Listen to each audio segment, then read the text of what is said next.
Satu sisi. Ibu-ibu juga bisa begitu.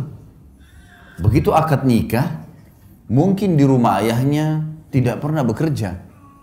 Tiba-tiba menikah, laki-laki yang tidak dikenal, cuciin bajunya, siapin sarapannya, layani biologisnya, segala macam. Hamil anaknya dia, spermanya dia. Kalau bukan karena ibadah, orang akan berpikir, siapa laki-laki ini? Gitu.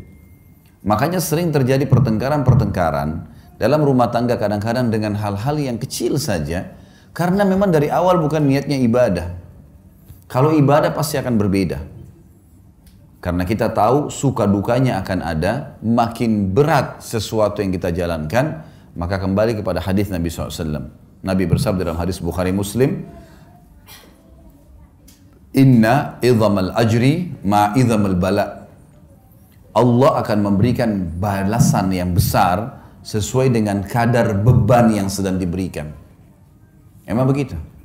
Beda pahalanya orang pergi sholat musim dingin, susah sekali kalau mungkin di negara Eropa yang lagi musim salju dingin, dengan orang yang pergi sholat cuaca lagi enak, ada cobaannya, lebih besar pahalanya. Beda semuanya, Allah menilai sesuai dengan kadarnya. Kita menikah, ada cobaan, ada ipar, ada tetangga, ada mertua, mungkin ada cobaan-cobaan dari mereka.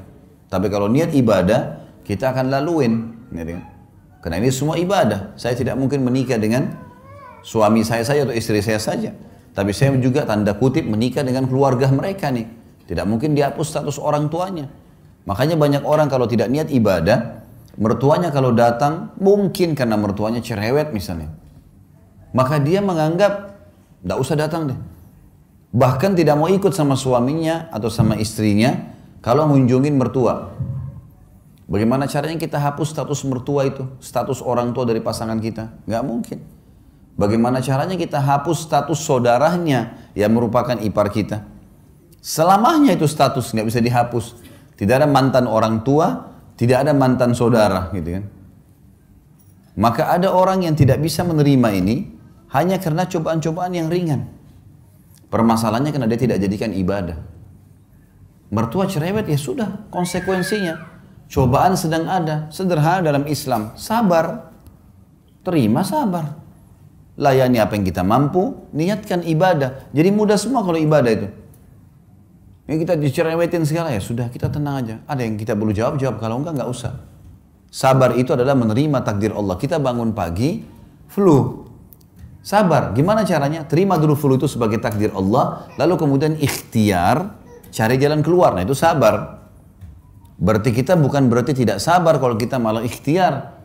Kita menerima keadaan, kita nasihatin, coba kita layanin, bersabar. Allah maha melihat kok. Niatin ibadah ini penting sekali. Kalau sudah diniatin ibadah, semua akan mudah kita laluin. Semua akan mudah kita jalani. Kalau namanya ibadah, Bapak Ibu sekalian, pasti akan ada gangguan-gangguan. Karena syaitan musuh kita tidak mau ibadah itu berjalan. Pasti akan digoda. Ingat sabda Nabi SAW dalam hadis sahih, iblis, pemimpin syaitan, memiliki singgasana di lautan. Memiliki singgasana di lautan. Setiap hari anak cucunya melapor. Saya baru membuat orang bertengkar, saya baru membuat orang berzina, saya baru membuat orang minum khamr, dan seterusnya. Sama iblis dianggap biasa. Sampai datang anak cucunya yang mengatakan, saya baru menceraikan suami istri. Kalimat ini membuat apa? Iblis mengambil cucunya tadi yang melapor menceraikan suami istri, didudukkan di sebelah singgasananya, diberhentiin tugas. Artinya ini prestasi tertinggi. Sampai ulama mengatakan, kalau di luar rumah kita digoda dengan 10 syaitan, maka dalam rumah bisa 1000 syaitan. Bisa saja, mungkin karena istri terlambat buatin minuman, sudah cukup si suami marah, meninggalkan rumah dan tidak ngomong 2 hari. Bisa saja, suami lupa memberikan pesanannya istri, sudah cukup untuk bertengkar, 2 hari nggak ngomong, bahkan sudah bisa mengucapkan kalimat cerai. Godaan syaitan besar, karena ini ibadah. Kita kalau mau bangun sholat malam digoda sama syaitan, kau masih ngantuk, kau masih begini, kau masih begitu, gitu kan? Ya kita harus bisa melawan itu. Karena syaitan hanya seorang marketing yang menawarkan produk dia, yaitu tinggalkan ibadah. Itu produknya, bagaimana dia bisikkan segala macam hal supaya kita tidak melakukannya. Ini yang pertama teman-teman sekalian. Jadi kita harus menjadikan rumah tangga kita adalah ibadah. Maka ikhlaskan niat karena Allah. Yang kedua, kiat untuk mempertahankan rumah tangga adalah anggota keluargamu, aset amal jariah dan kunci surgamu. Teman-teman fahami baik-baik, ibu-ibu di belakang sana, suami itu aset amal jariah. Cuma siapin makannya, siapin minumannya, siapin bajunya, mati masuk surga. Simple sekali. Bapak-bapak fahami, uang yang hasil keringat kita dikasih ke istri, dikasih ke anak, dikasih ke orang tua. Hanya itu. Pada saat ada sesuatu yang rusak di rumah diperbaikin, mati masuk surga. Ini luar biasa ini sebenarnya. Orang-orang di sekitar kita ini sudah aset-aset amal jariah. Bapak-bapak misalnya kasih duit ke istrinya, ini beli makanan. Dibuatlah, beli tempe, beli sayur, beli segala buat makanan. Makanan itu teman-teman sekalian, kata Nabi SAW, "Ma wudi'a ta'amun illa wada'allahu fihi barakah." Tidak ada makanan yang sedang dihidangkan, diniatkan untuk orang lain, kecuali Allah akan letakkan berkah di situ. Berkah maksudnya, dari satu piring makanan pasti akan ada yang menjadi darah daging manusia yang memakannya. Sekarang saya ceramah depan Bapak Ibu sekalian, orang tua saya panen pahala. Karena saya tumbuh dari ASI ibu saya tumbuh juga dari nafkah ayah saya. Karena tidak semua yang kita makan satu piring makanan jadi kotoran. Ada yang jadi energi, ada yang jadi bagian tubuh kita. Sekarang bapak-bapak kasih ke istrinya makan. Anaknya makan. Bukankah itu jadi amal jariah buat dia? Karena istri anaknya bisa bergerak. Ibu-ibu masak buat suaminya. Suaminya makan, anaknya makan. Dia tidak beli, tapi dia punya tenaga, masak. Lalu dimakan oleh suaminya. Bukankah itu jadi amal jariah buat dia? Amal jariah semua. Sampai pernah ada seorang sahabat dalam hadis riwayat Imam Muslim bertanya, "Ya Rasulullah, ayu islamin khair?" Perbuatan apa dalam Islam yang paling besar pahalanya setelah yang wajib-wajib? Kata Nabi SAW, "Tut'imut ta'am wa tusallimu ala man ta'rif wa man lam ta'rif." Engkau memberikan makan kepada siapa saja. Di sini masuk suami istri, anak, orang tua, dan orang-orang lain. Dan engkau memberikan salam kepada orang yang kau kenal dan kau tidak kenal. Jadi, anggota keluarga kita tuh aset amal jariah. Bapak-bapak misalnya, masalah duit, nafkah. Nanti kita akan bahas itu di poin selanjutnya tentang masalah hak dan kewajiban. Kita disuruh berikan uang, hasil keringat kita. Nafkah itu sesuatu yang kalau tidak dikasih, roda kehidupan gak bisa jalan. Jadi ibu-ibu bisa beli makanan, air, makan, listrik, ya. Sesuatu yang memang harus ada. Kalau enggak, maka tidak berjalan roda kehidupan. Itu namanya nafkah. Kata Nabi SAW, dinar yang engkau keluarkan untuk fakir miskin, dinar yang engkau keluarkan untuk pembebasan budak, dinar yang engkau keluarkan untuk jihad di jalan Allah, dan dinar yang engkau keluarkan untuk istri anakmu jauh lebih besar pahalanya, mengalahkan pahala yang lain-lainnya di dalam rumah itu. Berarti bapak-bapak setiap bulan terima gaji atau ada pendapatan kasih ke istri anak, itu mengalahkan pahala sedekah untuk jihad, mengalahkan pahala sedekah untuk fakir miskin.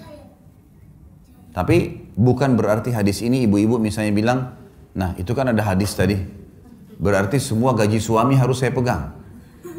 Bukan itu maksudnya ya. Karena kita bicara masalah nafkah ya. Nafkah itu yang kalau gaji suami 5 juta misal contoh, lalu suami yang bijak, saya melakukan hal itu pada istri saya, disusunlah kebutuhan rumah A, B, C, D, F, G, A sampai sekian. Oh ini contoh saja, contoh gaji saya 5 juta, oh ternyata kebutuhan rumah 4 juta. Ini 4 juta ya, nafkah rumah. Ini 500.000 bonus buat kamu, karena kamu sudah bantu bersihin rumah segalanya.